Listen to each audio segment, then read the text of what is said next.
रिश्तेदार। उत्तम और किरण में बहुत प्यार होता है। दोनों भाई बहन मानो ऐसे कि एक के बिना दूसरा अधूरा। उत्तम की जान बसती है अपनी बहन में। दोनों की शादी के बाद सब कुछ सही चलता है। दोनों के बच्चे भी हो जाते हैं और वक्त के साथ बड़े होने लगते हैं। एक रोज़ राखी पर किरण अपने बच्चों के साथ उत्तम के घर आती है। उत्तम, उत्तम कहाँ हो भाई? अरे दीदी, कैसी हो तुम? मुझे तो पहले से ही पता था, कोई आए या ना आए तुम ज़रूर आओगी आज। कैसे ना आती, मेरा एक ही तो भाई है। चल जल्दी से हाथ आगे करके बैठ जा। उत्तम आंखों में पानी भर अपनी कलाई आगे करके कहता है। दीदी, आज तुम्हारी बहुत याद आ रही थी। बहुत मन कर रहा था तुम्हें देखने का और तुम आ गई। अरे हट पगले। किरण के दोनों बच्चे राहुल और जैकी उत्तम के गले लग जाते हैं। मामा, मुझे क्या दोगे? मामा, मुझे भी कुछ चाहिए। मैं कपड़े लेकर नहीं जाऊंगी। मेरी क्लास के दोस्त मेरा मजाक उड़ाते हैं। तेरा मामा तुझे बस हर बार कपड़े ही देता है क्या? मेरा बच्चा, क्या चाहिए तुझे बता, मैं ला दूंगा। चल तू मेरे साथ बाजार चल बस। उत्तम किरण को 5100 देता है। उत्तम, इतना देने की ज़रूरत नहीं है। अब तेरा भी परिवार है, उनका भी तो कुछ सोचना होगा। क्या दीदी, तुम भी? उत्तम अपने दोनों भांजों को लेकर बाजार चला जाता है। मामा, मुझे ये गाड़ी चाहिए, मैं इसी से स्कूल जाऊंगी। मामा, मुझे बंदूक चाहिए।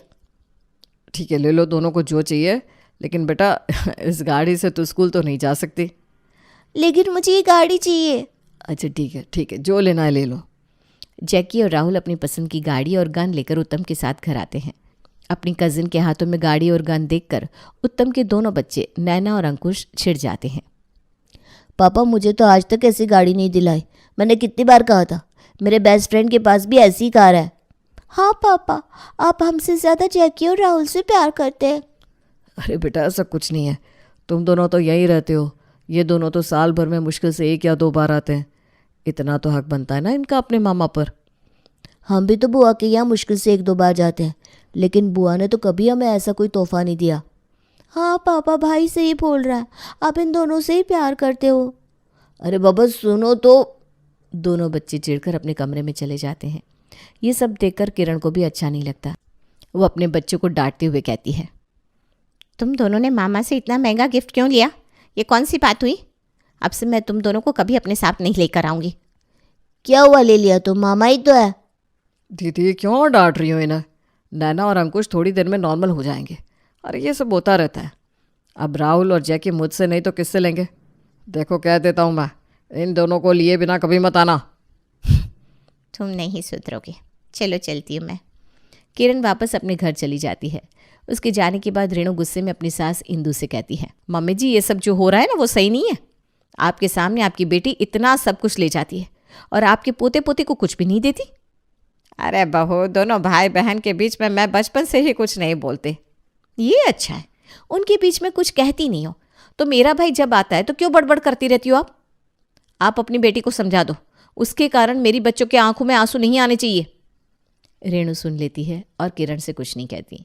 इसी तरह दिन बीतने लगते हैं। समय के साथ साथ बच्चे भी बड़े हो जाते हैं। एक रोज़ राहुल का फ़ोन उत्तम को आता है। मामा, मुझे एडमिशन मिल गया है इंजीनियरिंग कॉलेज में। अरे ये तो बहुत खुशी की बात है। हाँ, खुशी की बात तो है, लेकिन मामा एक प्रॉब्लम है। मुझे मम्मी ने मना किया था आपसे बात करने को, लेकिन मैं उनसे छुप कर बात कर रहा हूँ। अरे बोल ना बेटा, क्या हुआ? मामा, मेरे एडमिशन के लिए 2 लाख घट रहे हैं। आप मुझे पैसे दे सकते हो क्या? जब मेरी जॉब हो जाएगी तो मैं लौटा दूंगा, और अगर आपके पास नहीं है तो कोई बात नहीं है। मेरे पास तो पैसे हैं, और अगर नहीं भी होते ना तो मैं तेरे लिए कहीं से भी जुगाड़ कर लेता। मैं तुझे कल ही पैसे भेजता हूँ। थैंक यू मामा। मुझे पता था कोई मेरी मदद करे या ना करे, आप मेरी मदद ज़रूर करोगे।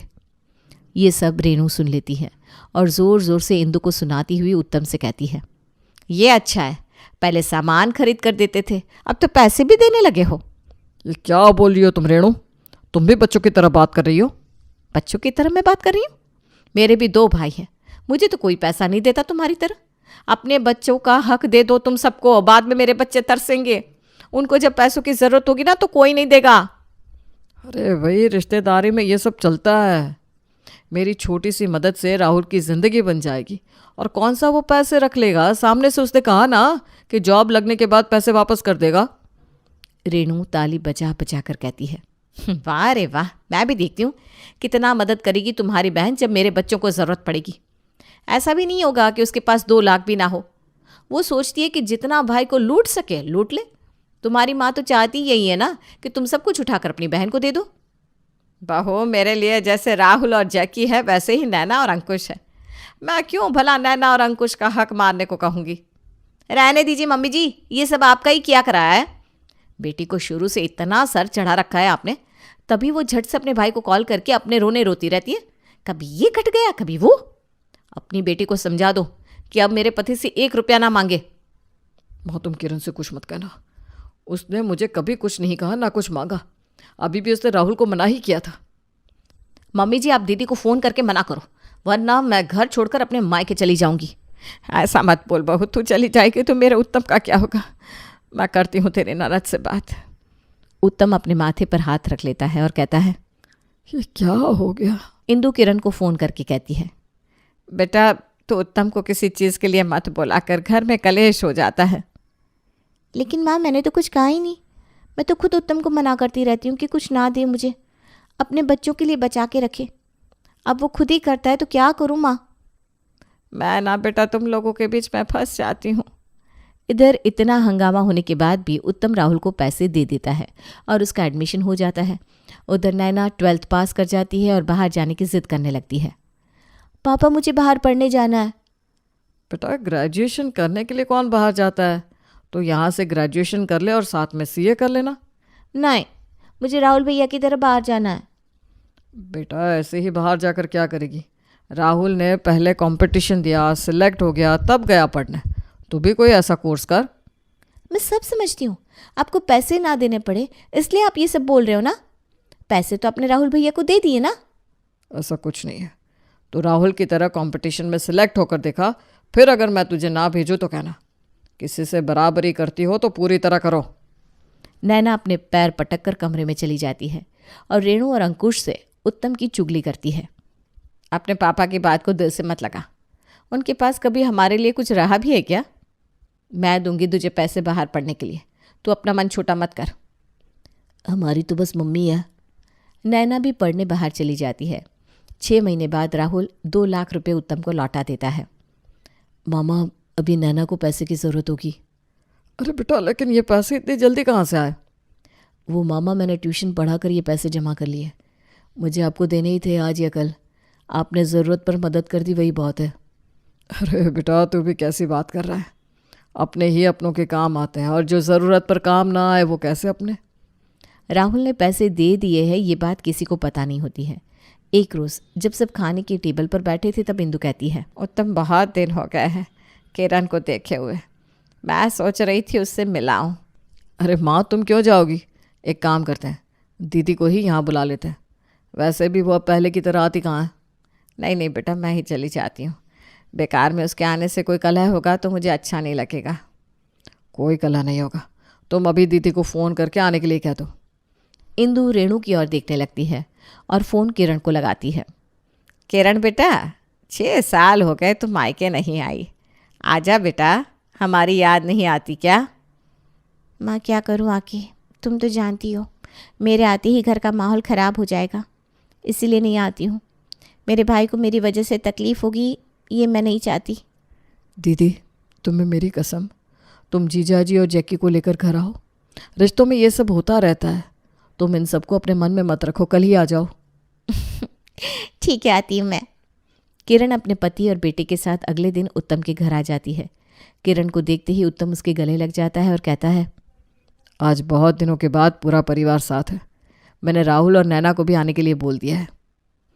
हाँ, इतने दिनों के बाद आकर बहुत अच्छा लग रहा है। सब आकर बैठ जाते हैं और चाय नाश्ता करने लगते हैं। इतने में ही राहुल और नैना भी पहुंच जाते हैं। राहुल को देखते ही अंकुश उसे ताना मारते हुए कहता है, राहुल भैया, इतनी जल्दी आपको टिकट कैसे मिल गई आने की। कैसे क्या, पापा ने कटवा दी होगी। अब पापा है तो भला भैया को किस चीज़ की फिक्र। हाँ, ये सही कहा दीदी तुमने। राहुल को बहुत ख़राब लगता है। उत्तम बात बदलने के लिए कहता है, चलो अब ये सब बातें छोड़ो और खाना पीना शुरू करो। 2 दिन सब अच्छे से मज़े में रहते हैं। फिर किरण कहती है, चलो अब मैं चलती हूँ, राहुल को भी अपने कॉलेज जाना होगा। दीदी, इतनी भी क्या जल्दी है। अरे भाई, तेरे जीजा को काम पर भी जाना है ना, कितने दिनों तक छुट्टी ले सकते हैं। सब कुछ देखना होता है ना भाई। हाँ वो तो है दीदी। ठीक है कोई ना, तुम फिर बहुत जल्दी आ जाना। उत्तम किरण को पैसे और मिठाइयाँ देता है। तू मुझे कुछ नहीं देगा, वरना अब से मैं नहीं आऊँगी, समझा? चल रख, मैं कुछ नहीं लेने वाली। दीदी ये क्या बात हुई? मैं पराया हूँ क्या? इतने सालों से तुमने राखी और भाई दूज के पैसे भी नहीं लिए, ऊपर से राहुल ने भी पैसे वापस कर दिए। मामा ने ही तो दिए थे, कोई कर्ज थोड़ी ना था। कोई बात नहीं उत्तम, रिश्ते बने रहे और क्या चाहिए हमें। बिना बात की कलेश हो, ऐसा काम क्यों करना। ठीक है नहीं दूंगा कुछ। खुश, लेकिन तुम अभी नहीं, शाम को जाना। ठीक है, मैं रात को जाऊंगी। उत्तम एक गाड़ी खरीद कर लाता है और अपने घर के बाहर खड़ी कर देता है। रात को जब किरण जैकी और विजय के साथ वापस जाने के लिए घर से निकलती है और अपनी गाड़ी में बैठती है तो गाड़ी चलती ही नहीं। लो अब इसे क्या हो गया, सुबह उत्तम ने जाने नहीं दिया, अब ये। मम्मी कोई तुम्हें रोकना नहीं चाहता, ये गाड़ी बोल रही है कि अब मुझे बदल दो। 20 साल से एक गाड़ी है, अब बेचारी ये भी दम तोड़ेगी ना कभी। अब राहुल की नौकरी लगने पर ही गाड़ी बदलेंगे। वो तो ठीक है मम्मी, लेकिन अभी जाएंगे कैसे ये बताओ। इतने में ही उत्तम नई गाड़ी की चाबी किरण के हाथों में रखते हुए कहता है, दीदी तुम इस गाड़ी से जाओ, ये तुम्हारी नई गाड़ी है, तुम्हारे इतने सालों का राखी का गिफ्ट। पापा इतनी महंगी गाड़ी? इतना महंगा गिफ्ट मैं नहीं लूँगी। दीदी मैंने बस डाउन पेमेंट देकर लिया है, EMI राहुल भर देगा। अब तुम इतना मत सोचो, आराम से जाओ। तुम्हारी पुरानी गाड़ी को बेचकर जो पैसे आएंगे वो मैं रख लूँगा बस। तब तो सोचो बहुत कम पैसे लगे मेरे। लेकिन साले साहब ये सब सही नहीं है। जीजा जी, रिश्तेदारी में ये सब चलता रहता है। किरण चली जाती है। उसके जाने के बाद रेनू बहुत गुस्से में आ जाती है और चिल्लाते हुए कहती है, जवान बेटी घर में है और इन्हें गांव में पैसे उड़ाने हैं। वो मेरी बहन है, कोई गांव नहीं है। और नैना की शादी तक बहुत पैसे आ जाएंगे। नैना की शादी में अभी 1-2 साल बाकी है। तुम लोगों को बस एक मौका चाहिए। ठीक है, मैं भी देखूंगी ना तुम्हारी बेटी की शादी में तुम्हारी बहन कितना कर देती है। इतने दिनों से आई नहीं और एक ही बार में लूट कर ले गई सब। बहू, ये भाई बहन का प्यार है, इसे लूटना नहीं कहते। नैना शादी के बाद घर आएगी तो अंकुश भी उसे कुछ देगा, तब क्या तू यही कहेगी? मम्मी जी आप मेरे बच्चों को इसमें मत लाइए। नैना वापस अपने कॉलेज चली जाती है।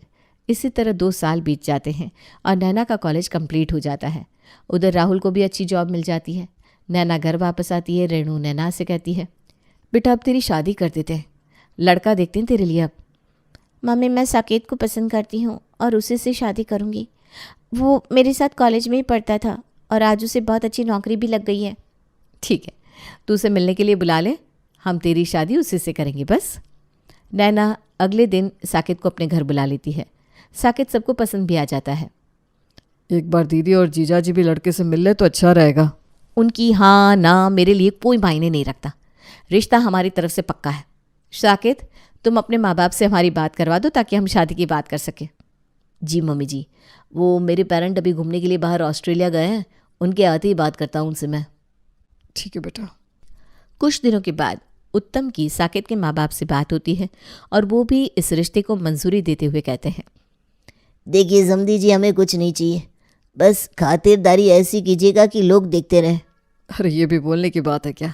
मैं अच्छे से अच्छा अरेंजमेंट करूँगा। हमारे घर में एक ही तो लड़की है, उसकी शादी ऐसी होगी कि सब देखते रहेंगे। ठीक है तब अभी सगाई कर लेते हैं, 1 महीने बाद शादी, कैसा रहेगा? जैसा आप लोग कहें। 1 हफ्ते बाद सगाई की तारीख रखी जाती है। सगाई के 1 दिन पहले रेणु किरण को सगाई के बारे में बताते हुए कहती है, दीदी आप लोगों को आना है, नैना की सगाई है कल। सब इतनी जल्दी में हुआ कि बता नहीं पाई। कोई बात नहीं भाभी, मैं कल आ जाऊंगी। किरण की आंखों में पानी आ जाता है, लेकिन फिर भी वो किसी से कुछ नहीं कहती। अब मैं अपने लोगों के लिए इतनी पराई हो गई हूँ कि मुझे भी वक्त पर न्योता दिया जाता है। अगले दिन किरण अपने परिवार के साथ नैना की सगाई में आती है। सगाई बहुत धूमधाम से होती है।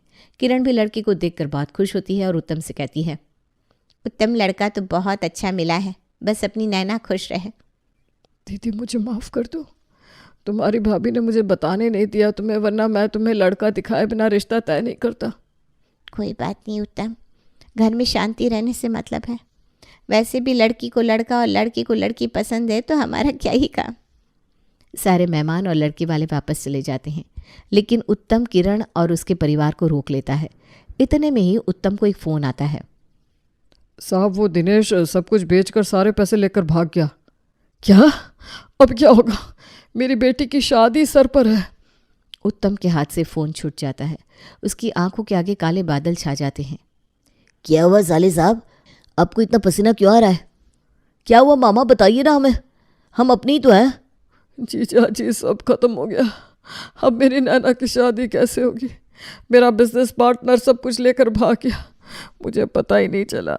मैं नैना की सगाई की तैयारी में लगा रहा और सब खत्म हो गया। शादी सर पर है, क्या करूँगा मैं जीजा जी? तभी मैं कहती थी, बातें तो सब अपनी बहन को, बस कुछ पैसे बचा के रखते तो बेटी की शादी में काम आते। चुप, एकदम चुप। ये सब तेरे कारण हुआ है। तूने मुझे दीदी और जीजाजी को पहले से बुलाने नहीं दिया। अगर जीजाजी और राहुल आ जाते तो ये सब होता नहीं।